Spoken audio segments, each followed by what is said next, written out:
The following was recorded in late November of 2025. I had been off the air for a while to build a sports network and do some other things to work on the business, not in the business, for a little while. So Verlie and I had not sat down at the microphone for a while. And then, lo and behold, she brings this amazing oatmeal concoction she makes in the morning. I think it's wet oatmeal. And I had just worked out and I was starving. And that's how it opens up. And then Verlie and I, kind of like old friends who hadn't seen each other in a while, and we just start talking. And here it is from late November of 2025, which is kind of cool. And let's talk to our good friend Verlie Suggs. Verlie, how are you? I'm great, Jim. How are you? I'm better now that you brought me a gift pack. Oh, you're welcome. I was so hungry. I'm sitting here and I'm like, God, I don't know if I'm going to make the show. And in comes, and not only does she bring me this food, but do you want these Glad things back or no? No, not necessary. Really? I buy them in bulk. I'm going to say, I think my wife uses them for her job and takes her lunches in what you gave me the oatmeal in. So Fantastic. I'm still chewing, as you could tell. So the Hard Rock is really doing really well. We were there the other night because we went to dinner at the steakhouse and then sat at the slots for a minute. I lost my little $40, but Mike put in and he won right away. So we took off after that. Saw Mike Schufert there, which was really nice. And then we're going to go again on Friday because the NAACP is having their annual banquet, the Gary NAACP. So Together's going to be there. I have to check them out as well. Yeah, Friday. So you'll be able to go. It's going to be packed on Friday then because they have this banquet going on, Together going on, and people are just coming from everywhere to stop at the Hard Rock and gamble. And I mean, how do you get Sting on That's fantastic. a Sunday night? Well, it's probably cheaper to get him on a Sunday night than a Friday or a Saturday night.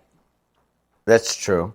He's probably playing the United Center on Friday. I don't know if he's in Chicago. I haven't heard of him being in Chicago. I don't know how close a distance they'll do concerts consecutively. I don't know. How you been? Great. Hey, the band's back together. Oh, you did? Me and you. Yes, I know. And nobody's here to tell us what to do. You know what I mean? I don't even know where to start. You know what I mean? It's like, I want to say thank you to Verlie and to Adriana and to Michelle Quinn for letting me go over and work on the sports network. And one of the main things was the rebranding of it and then the hiring of some people to take over marketing.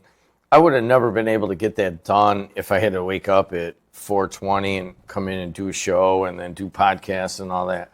So I want to thank you guys. I mean, I know that it takes a village to run a radio station and now a podcast network. And without your help and everybody else's, I wouldn't have been able to go do that. Well, it was truly our pleasure. Of course, what they said is not going anywhere. So we'll be on from time to time. And it's just great to be back with you as well. Yeah, and I forget. I mean, is it like next week you guys are on without me, or is it fourth Tuesday or something? I think it's the fourth Tuesday. Yeah, so I won't be here with you next Tuesday, but she'll be here with Michelle Quinn and Adriana. And I thoroughly enjoyed listening to you guys, especially Michelle has a way of angering people at times. And I thought you had a kind of a monopoly on that in Kuziak.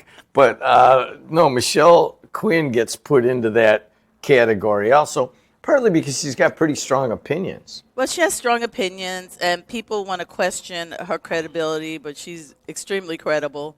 And then, also there's always they call them usually the mean girls, but it's not, here it's the mean guys.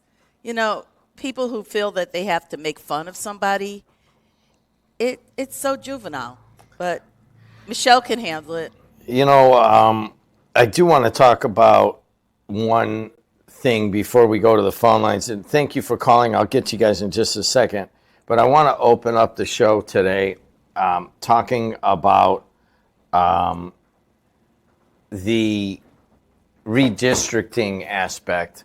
And part of the reason is that if you guys understand what happened, President Trump basically told red states, why don't you guys get together early and redistrict so that we can get more seats in Congress. And that worked in Texas and a couple other places. But two huge states said no to him. And the front page article on the Wall Street Journal is using Kansas and Northwest Indiana as an example of people departing from Trump and starting to treat him as a lame duck president. Now, that's the Wall Street Journal. I'm not altogether sure. I think that's a kind of premature if you're a Democrat to start hoping for that. But it was a big step for Indiana not to redistrict to get rid of, to spank Frank. It was, I don't even want to say it was to spank Frank. It was to bend the knee to Donald Trump. I don't think it would have made a difference what Democrat was in office. They wanted to get rid of him. And so here comes a governor who is so up the president's that he does not see what's best for his state. And now, he has to bear the wrath of Trump because he wasn't strong enough to get the senators here in the state legislation to come together and do this. I was so surprised. I mean, and part of the reason was the day before that happened, or 2 days before that happened, I host the Jim Weezer podcast. It's called WIESER, and you could go on to Apple, Spotify, wherever you get your podcasts, and you can listen to Weezer talk about his opinions as being a longtime Democratic elected official and kind of backroom guy and that kind of thing. And he said, he goes, Jim, it's going to get done. They'll all cave. I mean, I am paraphrasing. He was wrong. He was wrong. And what's going to be really interesting is the next governor's race, because the rumor out there is that Tom McDermott will probably be going for the governor's seat. And will the fallout against Trump that took place in this last election, will it affect the state of Indiana? And will McDermott have a chance?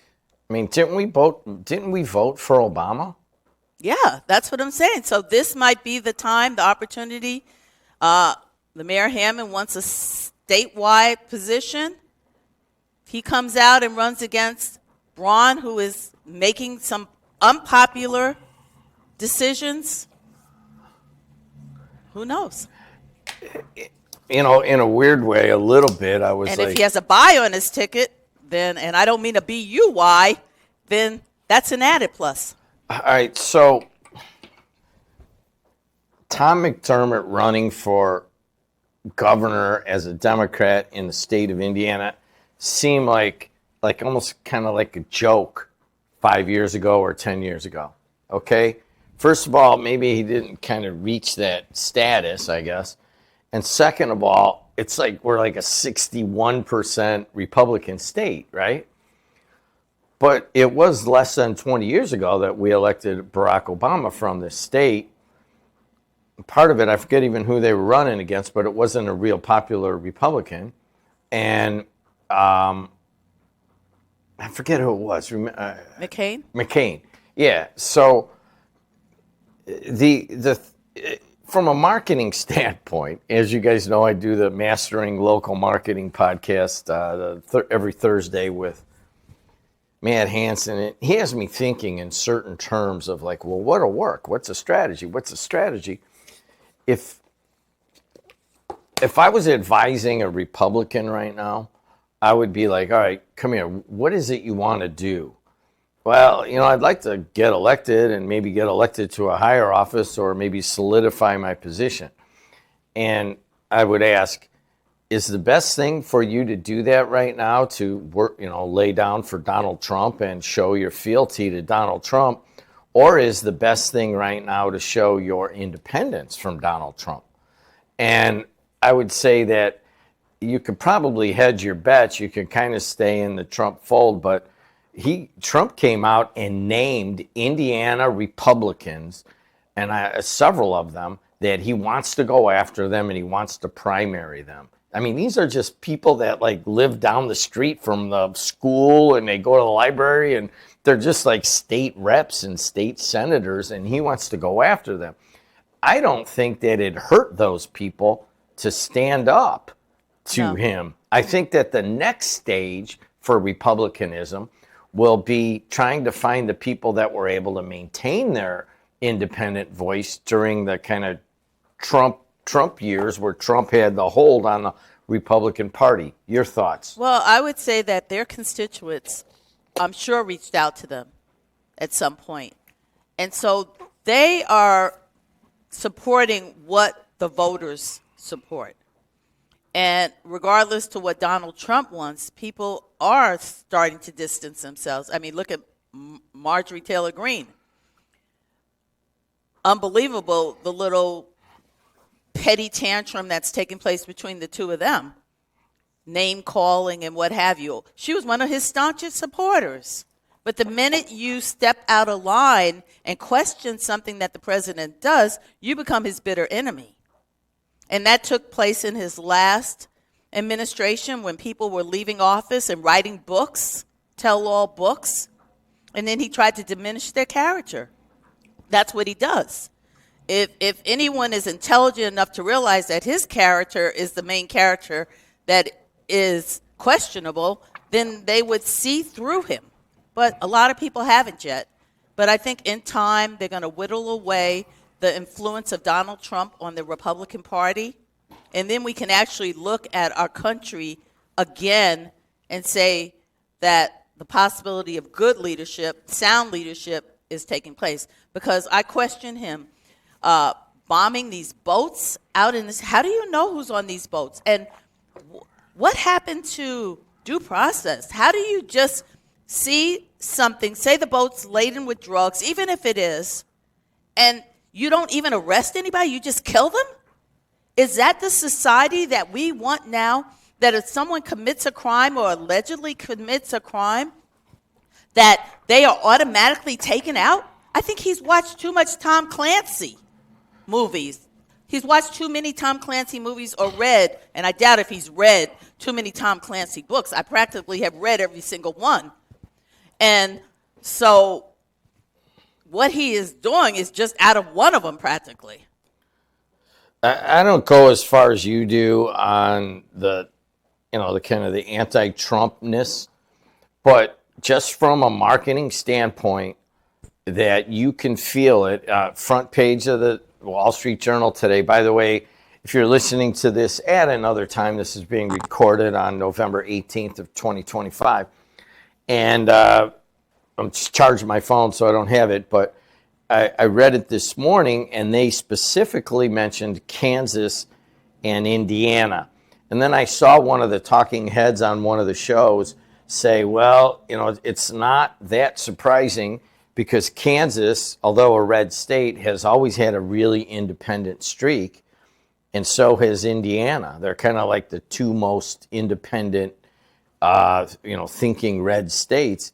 I'm kind of proud of the Republicans that stood up on this, because they did it. I'm extremely proud of them. Definitely. You have to remember. Hold on a second. Pull that mic back up. Sorry. There you go. Mitch Daniels and the former vice president came out of Indiana.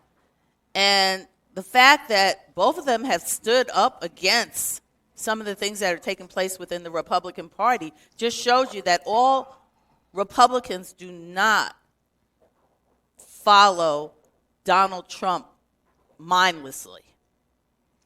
It kind of looks like our governor does and Todd Rokita do. But not all do. But Todd Rokita will be on his way out, hopefully, and so will the governor, hopefully.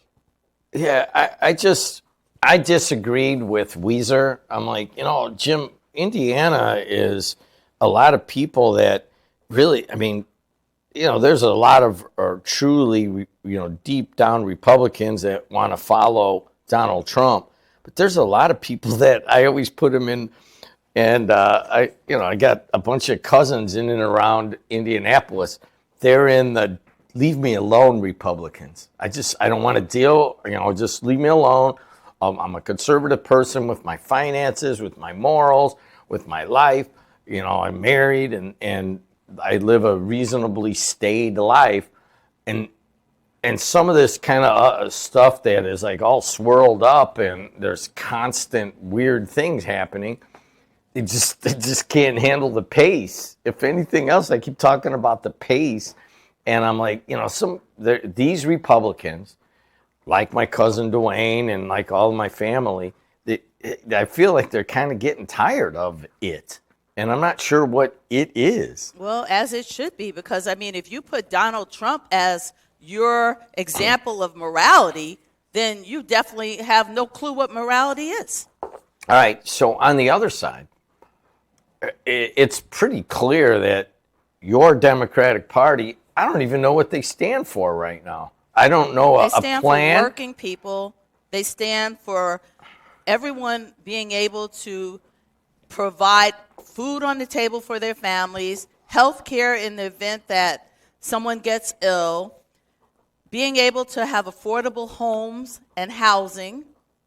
They stand for jobs, job creation. They stand for unions and making sure that everyone has the opportunity to have a good life. They stand for a balanced lifestyle. So I think you and I have talked about this, and I think it came down to a real big argument once where we were kind of mad at each other. And Jim, I could never get mad at you. You know how many things it really agitate Verlie about what I do? And one of those is eating on the air. So I'm going to take a big swig right now. It's that language that really gets to me, though. Yeah. So here's how on the other side. All right, let's look at what we have here. We have a congressman, Frank Mervan, that is pretty much almost like a centrist Democrat. He's got some Republicans that switched over and will vote for him, and it's kind of what pushes him forward and kind of makes him tough to beat, even though they really want to beat him, right? So you got kind of a centrist Democrat here. And then you go to New York City, and they elect what is a Democratic socialist. So that's way to the left. And by the way, I want to give a plug for Des Bishop, the Bishop Exchange. The Bishop Exchange, Des Bishop is my son-in-law's, brother-in-law, and I know him, and he's a comedian. He grew up in Ireland and New York, and he and this soccer player dude that I know, I've met him before. They're kind of celebrities in England and Ireland, but they do a podcast called The Bishop Exchange, and you got to go listen to it. And Des Bishop, in the latest episode, made the point. He's like, I live in and around New York and West Hampton, and he goes, this guy, Mamdani, is really not doing anything different than what they do in a number of European cities and countries that are doing really well, like Stockholm and, all the Northern European and all these countries that are kind of democratic socialists, and they have certain policies. And I started to think about it. I go, all right, so I look at it like we were talking about kind of two directions for the Republican Party. I think there's even a more clear-cut direction change for the Democratic Party. You have the Frank Mervan centrist Democrat in the middle of the country. He even has Republicans come over and vote for him. And then you have Mamdani, who's got all the young people all excited and everything as a democratic socialist. I'm not altogether sure those people are even on the same path. And they may very well not be, just like most Republicans are not all on the same path. But this is what this country's built on. Yeah, and but so I don't know how your party, But what works in New York may not necessarily be what works in Indiana. So how do you put those two groups together? Well, I don't think that everyone has to be in. See, this is what happened with the Republican Party. Everyone got in lockstep behind Donald Trump, regardless to what they did. There was no filter. He just did it. If the Democrats have the people who think like AOC or the people who think like Frank Mervan, that to me is more of what this country is based on, where people have different ways. You can debate the issues. You can come together for common causes. That's what California is different from New Hampshire. So let's have representation from what this country actually looks like. All right, speaking of representation, I want this on this segment of our podcast. Last week, What podcast? that's what this is now. We just tape little sections and it goes up, and all you got to do is go to Jim Deedlow and then it'll be there. Pretty soon it'll be Verlie Unplugged, but we won't get into that. Verlie, here's one that you and I, and we'll preview the next section too, is that the Catholic bishops came out and they said that they rebuked America as a country, even the bishops that are here, they're not Canadian or Mexican or whatever, they rebuked America for basically forgetting about the human dignity of people in the mass deportation and the ripping apart of families and how it's done. And for me, that was a wake-up call. You know, we're both pretty heavy Catholic, and I don't really want to think about the fear that people are living under and the families that have been ripped apart. You should have seen on a Friday, Kuziak had this family in, and the little girl was in juvenile, and she was a citizen, and it took a while for them to get through it, and they just ripped them in and threw them basically in jail.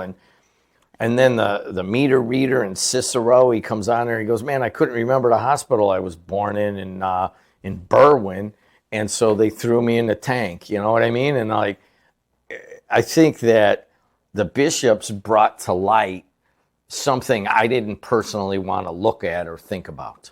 And that is, am I part of a country right now that is losing sight of human dignity? Most definitely. And I don't know what to follow my church, or in my philosophy, follow my church or follow my country.